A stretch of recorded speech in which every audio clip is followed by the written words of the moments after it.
पहले आप कोई ट्वीट करेंगे भगवान कृष्ण के बारे में, जब पलट के कोई ट्वीट कर देगा तो आप आग लगा देंगे। आज आपने बंगलौर में आग लगा दी, और बंगलौर के अंदर आग लगाने के बाद भी लोग सवाल तरह तरह के सवाल कर रहे हैं। तो आप तो इस तरीके की सिचुएशन में आ गए हैं कि जब भी आप कुछ सच बात कहेंगे या झूठ का प्रतिकार करेंगे तो लोग आग लगा देंगे, लोग मार देंगे, और भीड़ डरेगी नहीं। न पुलिस रोक पाती है उनको, न वहां की राज्य सत्ता रोक पाती है। और वो रोक भी इसलिए नहीं सकती कि भीड़ का एक ही काम होता है कि अगर 2-4 मर भी गए तो क्या है, क्या फर्क पड़ता है, अल्लाह की देन है, दोबारा आ जाएंगे। लेकिन आप वो काम नहीं कर सकते। ये काम हिंदुस्तान में कभी सनातनी नहीं कर रहे, लेकिन हम हर काम पुलिस से चाहते हैं। पुलिस और सत्ताओं की अपनी अपनी मजबूरियां होती हैं, अपनी प्रतिबद्धताएं होती हैं। लिहाजा आज का भारत जो है, जो खंडित भारत है, मैं मानता हूं, लेकिन इस खंडित भारत को भी, क्या हम सच में इस खंडित भारत को अपने हिसाब से चला पा रहे हैं? क्या संविधान लागू कर पा रहे हैं? क्या कोर्ट का कोई आदेश लागू करवा पाते हैं? हम नहीं करवा पाते हैं। एक एक कानून लाने के लिए लंबा लंबा समय लगता है। देश के अंदर अनार्की फैला दी जाती है। सुप्रीम कोर्ट शाहीन बाग के बाद 3-3, 4-4 अपने इंटरलॉकर को भेजती है कि जाइए उनकी छोड़ियों में हाथ डालिए और उनसे कहिए कि धरने पे से हट जाएं। जब सुप्रीम कोर्ट इतनी मोहताज हो जाए तो देश की सत्ता क्या करेगी? हम आप क्या करेंगे? लिहाजा मैं इसलिए कह रहा हूं कि सत्ताओं को अपना काम करने दीजिए। समाज के अंदर जो पुरुषार्थ है उसको जगाइए, सच बताइए और झूठ मत बोलिए कि हिंदू मुसलमान भाई भाई हैं। ये कभी नहीं थे, ना हो सकते। ये बात मैं इसलिए प्रूफ करना चाहता हूं कि हम पढ़ते नहीं है, बताते नहीं है। इसलिए मैंने आज एक चीज मैं आपके सामने लेके आया हूं और पूरी ईमानदारी के साथ रखना चाहता हूं। ये कुरान मजीद मेरे पास है, इसको देख लें, इसको समझ लें। इस कुरान मजीद को मक्तबा अल हसनात ने 3004/D Sir Syed Ahmad Khan road, Daryaganj, New Delhi 2 ने छापा है। इसका ट्रांसलेशन मोहम्मद फारूक खान ने किया है, जो मुसलमान हैं। इसका लेटेस्ट एडिशन 2019 का है। इसके प्रिंटर हैं SS ऑफसेट, चांदनी महल, दिल्ली 2। इसके मैनेजिंग डायरेक्टर हैं अब्दुल मलिक फहीम साहब। इसकी विशेषता बताना चाहता हूं। यह बात सरे मंजर इसलिए रखना चाहता हूं कि मुझे राजनीतिक दलों का से कोई लेना देना नहीं है। सत्ता अपना काम करती है, मेरा सिर्फ एक ही काम है कि आज के युवा को सच बता के जाओ। हम सबको जाना है एक दिन, लेकिन मैं नहीं चाहता कि मेरे जाने के बाद जिस तरीके से मैं अपने बुजुर्गों से नाखुश हूं, उन्होंने सच बात नहीं बताई, सत्ता के लालच में नहीं बताई, किस कारण से नहीं बताई मैं नहीं जानता, या उनके निजी स्वार्थ थे। लेकिन अपने जाने से पहले तथ्यों के साथ बात रख करके अगली पीढ़ी को सिर्फ जागृत करना चाहता हूं, ताकि वो कल किसी के बहकावे में ना आए। मैं आपको एक बात बताता हूं। दिल्ली में एक मजिस्ट्रेट कोर्ट थी, उसके जस्टिस थे ZS लोहात, LOHAT लोहात, दिल्ली के थे ये। आपने 31 जुलाई 1986 को एक आदेश दिया और इस आदेश में कहा कि कुरान मजीद में, और ये सारी इसके अंदर मौजूद है, इसलिए कंफ्यूज मत होइएगा। कहीं कोई आपको सवाल पूछे तो आप पीछे मत हटिएगा। जस्टिस ZS लोहात ने, दिल्ली के मजिस्ट्रेट कोर्ट के जज साहब ने 31 जुलाई 1986 को एक आदेश दिया और उन्होंने आदेश में कहा कि इस कुरान मजीद में 24 आयतें हैं, 24 आयतें, जो ये 24 आयतें जो हैं हिंदू यानी मुसलमान और नॉन मुसलमान के बीच में झगड़ा खड़ा करती हैं। और उन्होंने कहा ये हेटफुल हैं, हार्मफुल हैं, इनकी टीचिंग नफरत फैलाती है और ये मुसलमान और नॉन मुसलमान के बीच में डिफरेंस क्रिएट करती है। जब तक ये 24 आयतें कुरान शरीफ से नहीं हटाई जाएंगी, देश में शांति नहीं होगी। और मैं बता दूं कि इसमें किस तरीके से इनका वर्णन है। सूरा नंबर 9 के अंदर आयत नंबर 5, 123, 23, 37, 111, 58, 29, 14, 28, सूरा नंबर 4, 56, 89, 101, सूरा नंबर 5 आयत नंबर 14, 51, 5, सूरा नंबर 8 आयत नंबर 65 और 69, सूरा नंबर 21 आयत नंबर 98, सूरा नंबर 32 आयत नंबर 22, सूरा नंबर 33 आयत नंबर 61, सूरा नंबर 41 आयत नंबर 27 और 28, सूरा नंबर 48 आयत नंबर 20, सूरा नंबर 66 आयत नंबर 9। ये 24 ऐसी आयतें हैं। अगर जस्टिस ZS लोहात ने जब इस पे फैसला दिया था तो उस वक्त किसी मुसलमान में हिम्मत नहीं हुई इसको चैलेंज करने की। वो ये समझ गए थे अगर हमने इसको चैलेंज किया तो फिर इस पे चर्चा होगी और देश भर में इस पे जब होगा तो हमारी पोल खुलेगी। लिहाजा मैं ये नहीं कहता कि किसकी किताब अच्छी है, किसकी किताब बुरी है, लेकिन जो किताब आपके देश में एक दूसरे के खिलाफ रोष पैदा करे, नफरत पैदा करे, वो फिर किताब मजहबी नहीं हो सकती, वो किसी एजेंडे की हो सकती है। लिहाजा इनके ऊपर भी हमें बातचीत करनी चाहिए और इस बातचीत से हमको कतराना नहीं चाहिए। मेरा दूसरा सवाल यह है कि जिस तरीके से अभी हमें बताया गया, अशोक जी बता रहे थे, अशोक जी ने काफी कुछ बातें कही, लेकिन अशोक जी के सामने मैं एक रिसर्च रखना चाहता हूं और ये मेरी रिसर्च नहीं है, ये जयपुर के बहुत जाने माने डॉक्टर हैं, हमारे दोस्त हैं, डॉक्टर उपेंद्र रतनू साहब।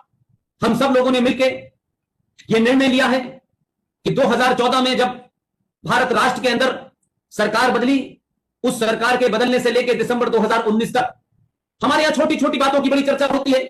हर छोटी छोटी खबर बड़ी खबर बन जाती है, और जिसको खबर बनना चाहिए वो खबर नहीं बनती, और कुछ लोगों की ख्वाहिश को ही खबर बना लेते हैं। लिहाजा मैं ये मानता हूं कि प्रोफेसर डॉक्टर रत्नू, जिन्होंने बड़ा काम किया है पाकिस्तान से आए हुए हिंदुओं को भारत में बसाने के लिए, उनके कागजात बनवाने के लिए बड़ा काम किया है, मैं उनकी इस रिसर्च को सलाम करता हूं।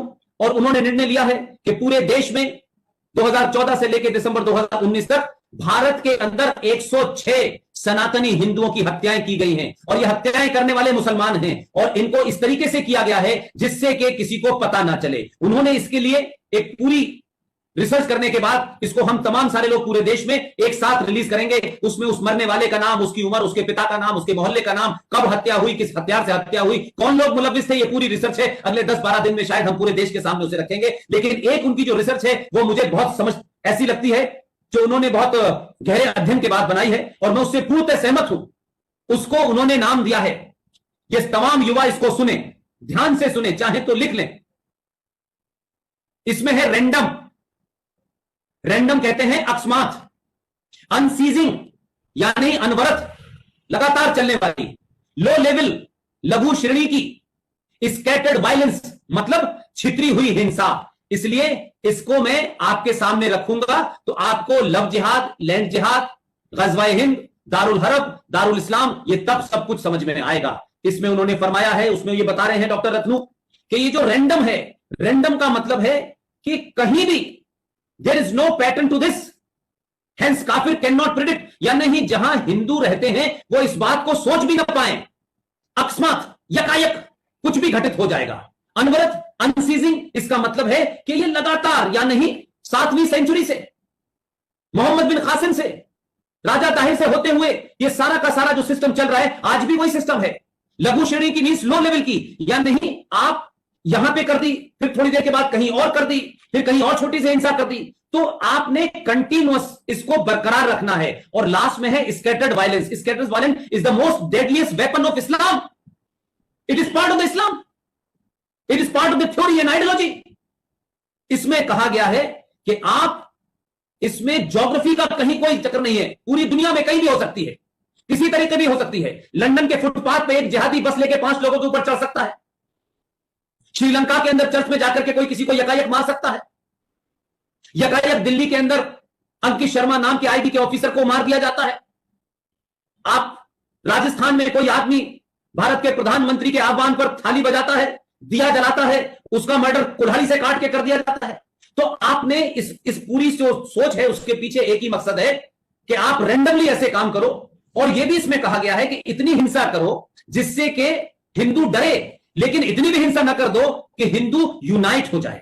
ये पूरी फिलॉसफी है, random, unceasing, low level, scattered violence, अकस्मात, अनवरत, लघु श्रेणी की छितरी हुई हिंसा लगातार जारी रखो, ताकि लोग हमेशा डर में रहें, लोग वहां के कभी भी यूनाइट ना हो पाए, आर्थिक रूप से मजबूत ना हो पाए, उनके अंदर कभी कुछ मांगने की और कहने की क्षमता ना हो। इसलिए किसी अनइंपॉर्टेंट आदमी का मर्डर कर दो, किसी आदमी को मार दो, जिससे किसी को खबर भी ना बने और चलती रहे। लेकिन जब अपने ऊपर बात आए तो अखलाक की घटना घट जाए, उसे कुछ लोग मार दें, जानबूझ के मारें, किसी भुलावे में मार दें, किसी र्यूमर में मार दें, तो पूरी दुनिया में उसे फैला दो। तो अखलाक मरता गाजियाबाद में है, लेकिन भारत के चुनाव में उसका इस्तेमाल हो जाता है। वो यूएनओ भी चला जाता है, वो इंग्लैंड भी चला जाता है, वो अमेरिका भी चला जाता है। और एक अखलाक के मारने से आप इंटॉलरेंट भी हो जाते हैं। लेकिन मुसलमानों ने 106 मर्डर पूरे देश में किए हैं, तथ्यों के साथ हम देश के सामने रखेंगे। लेकिन कभी किसी ने नहीं कहा कि मुसलमान जो है इंटॉलरेंट हो गया है, मुसलमान कम्युनल है, मुसलमान जिहादी हम नहीं कहते, हमने नहीं कहते, क्योंकि हमें कहने से शर्म आती है। हमें पता नहीं किसकी अच्छाई का सर्टिफिकेट लेना है, हमें नहीं लेना कोई सर्टिफिकेट। ये सर्टिफिकेट लेने की बीमारी ने इस सनातन को कमजोर कर दिया है। जो है उसको कहिए, पूरी ताकत से कहिए। इसलिए उनकी छोटी सी घटना भी दुनिया में बड़ी हो जाती है और उसको लोग बड़ी बड़े अखबारों में जगह देते हैं, टेलीविजन में जगह देते हैं। और आपके देश में 19 जनवरी 1990 को लाखों कश्मीरी हिंदू पंडितों को मजहब के नाम पे, उनकी उपासना के नाम पे, उनकी पूजा के नाम पे, उनकी संस्कृति के नाम पे, उनके ग्रंथों के नाम पे उनकी हत्याएं और मर्डर होकर के 2.5 लोगों को मार दिया जाता है। लेकिन देश में नैरेटिव नहीं बनता,